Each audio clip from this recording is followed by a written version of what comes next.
तो हेलो दोस्तों, आज हम सब कक्षा 12 के भौतिक विज्ञान सब्जेक्ट परीक्षा अर्धवार्षिक 2024 के प्रश्न पत्रों को देखने वाले हैं।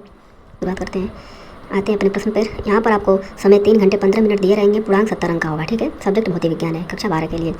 निर्देश दिया गया है, प्रारंभ के 15 मिनट परीक्षार्थियों को प्रश्न पत्र पढ़ने के लिए निर्धारित है। ठीक है, दूसरा वाला, इस प्रश्न पत्र में कुल 5 खंड हैं। सभी प्रश्न अनिवार्य हैं। चौथा, प्रश्नों के अंक उनके सम्मुख अंकित हैं। पाँचवां, प्रश्न पत्र में प्रयुक्त प्रतीकों के सामान्य अर्थ हैं। ठीक है, खंड अ पर आते हैं। खंड अ पर हमें बहुविकल्पीय प्रश्न मिलेंगे, जैसे कि आपको दिखाई दे रहा है खंड अ में पहला प्रश्न जिसमें क है, एक बंद पृष्ठ के भीतर n वैद्युत द्विध्रुव स्थित है। बंद पृष्ठ से निर्गत कुल वैद्युत फ्लक्स होगा। इसमें ये सिर्फ एक नंबर के रहेंगे। इसमें आपको 4 ऑप्शन दिया गया है, जिसमें से आपको एक ऑप्शन चुनना है। ठीक है, इसी प्रकार दूसरा प्रश्न है, जब संधारित्र की प्लेटों पर आवेश बढ़ाया जाता है तब क्या होता है? धारिता बढ़ती है, प्लेटों के बीच विभवांतर बढ़ता है, प्लेटों के बीच विभवांतर घटता है, प्लेटों के बीच वैद्युत क्षेत्र अपरिवर्तित रहता है। ठीक है, चार ऑप्शन आपको दिए रहेंगे, जिसमें से एक ऑप्शन आपको चुनना होता है। ग, किरचॉफ का धारा नियम किसके संरक्षण के परिणाम स्वरूप है? ठीक है, घ, निर्वात में किसी प्रकाश की तरंग दैर्ध्य 6400 एंगस्ट्रॉम है। जल में उसकी तरंग दैर्ध्य होगी। जल का अपवर्तनांक दिया गया है आपको 4/3। ठीक है, आते हैं अपने अगले प्रश्न पर। दो स्रोत कला संबद्ध होते हैं यदि वे तरंगे उत्पन्न करते हैं। ऑप्शन, एक समान अनुदैर्ध्य की, एक समान वेग की, एक समान आवृत्ति की, ऑप्शन डी नियत कालांतर की। ठीक है, लास्ट प्रश्न है वैकल्पिक प्रश्न का, द्रव्य तरंग की तरंग दैर्ध्य निर्भर नहीं करती है। ठीक है, द्रव्यमान पर, संवेग पर, वेग पर, आवेश पर। ठीक है, अब आते हैं खंड ब। खंड ब में आपको एक नंबर के प्रश्न मिलेंगे, जिसमें से क प्रश्न है, 12.5 × 10⁸ इलेक्ट्रॉनों के आवेश की गणना कीजिए। ठीक है, ख वाला प्रश्न है, किसी माध्यम के परावैद्युतांक से क्या तात्पर्य है? ग वाला प्रश्न है, धारा घनत्व, विशिष्ट चालकता तथा वैद्युत क्षेत्र में क्या संबंध है? सारे प्रश्न एक नंबर के हैं। घ, किसी लेंस की फोकस दूरी किन किन बातों पर निर्भर करती है? क्या हाइगेंस का सिद्धांत अनुदैर्ध्य ध्वनि तरंगों के लिए वैध है?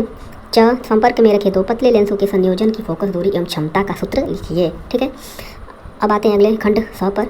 खंड स में आपको 2 नंबर के प्रश्न दिए गए हैं, जिसमें से पहला प्रश्न है, वैद्युत स्थैतिक क्षेत्र ई वेक्टर ई बराबर 2i cap + 4j cap + 7k cap में रखने पर पृष्ठ वेक्टर s बराबर 10j कैप से होकर कितना फ्लक्स बाहर आएगा? ठीक है ना, ये 2 नंबर के प्रश्न हैं। इसी प्रकार ख वाला है, विभवमापी को आदर्श वोल्ट मीटर क्यों कहा जाता है? ग, तरंगाग्र को परिभाषित कीजिए। घ, दर्शन कोण से क्या तात्पर्य है? ठीक है, आते हैं खंड द पर। खंड द में 3 नंबर के प्रश्न दिए गए हैं, जिसमें से पहला प्रश्न है, संधारित्र की प्लेटों के बीच परावैद्युत पदार्थ भरने से उसकी धारिता क्यों बढ़ जाती है?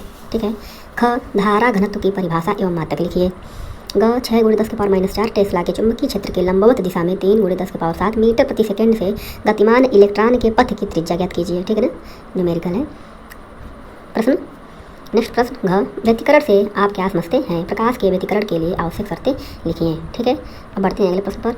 अंगा, कांच ANG बराबर 3/2 के पतले प्रिज्म द्वारा प्रकाश किरण का अल्पतम विचलन कोण 60 डिग्री है। यदि प्रिज्म को जल AnW बराबर 4/3 में डुबो दिया जाए तो विचलन कोण कितना हो जाएगा?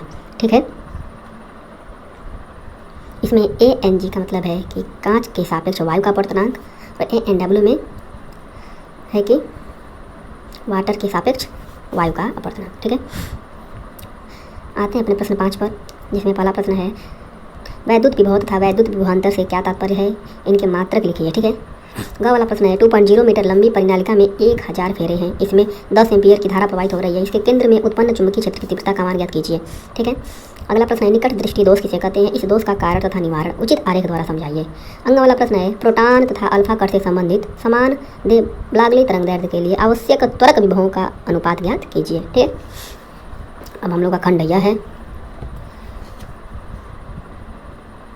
खंड य में 6वां प्रश्न है, किसी वैद्युत द्विध्रुव के कारण निरक्षीय स्थिति में किसी बिंदु पर वैद्युत क्षेत्र की तीव्रता का व्यंजक प्राप्त कीजिए। सारे 5 नंबर के प्रश्न आपको मिलेंगे। इसमें आपको अथवा करके भी प्रश्न दिए गए होंगे। अथवा करके दिया गया है, किसी गोलीय पृष्ठ पर प्रकाश के अपवर्तन का सूत्र लिखिए।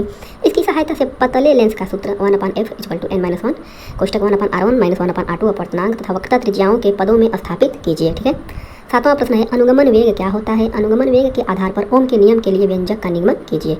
अथवा करके दिया हुआ है आपको, हाइगेंस का द्वितीयक तरिंकाओं का सिद्धांत लिखिए। इसके आधार पर प्रकाश के परावर्तन की व्याख्या कीजिए। ठीक है, 8वां प्रश्न है, बायो सेवर्ट नियम के आधार पर किसी धारावाही चालक से उत्पन्न चुंबकीय क्षेत्र का परिकलन कीजिए। या अथवा करके दिया हुआ है। एक खगोलीय दूरदर्शी द्वारा दूरस्थ वस्तु का प्रतिबिंब बनने के लिए नामांकित किरण आरेख खींचिए। जब अंतिम प्रतिबिंब स्पष्ट दृष्टि की न्यूनतम दूरी पर बनता है, इसकी आवर्धन क्षमता का सूत्र प्राप्त कीजिए। 9वां प्रश्न है, प्रकाश का विवर्तन क्या है? एकल झिर्री की सहायता से विवर्तन प्रतिरूप में केंद्रीय उचिष्ट की कोणीय चौड़ाई का सूत्र ज्ञात कीजिए। ठीक है, अथवा निम्न परिपथ चित्र की सहायता से सेल के सिरों के बीच की वोल्टता ज्ञात कीजिए। ठीक है दोस्तों, तो प्रश्न यहीं तक है, 9 प्रश्न तक है, प्रश्न समाप्त होता है। मिलते हैं अगले प्रश्न पत्र के साथ, तब तक के लिए धन्यवाद।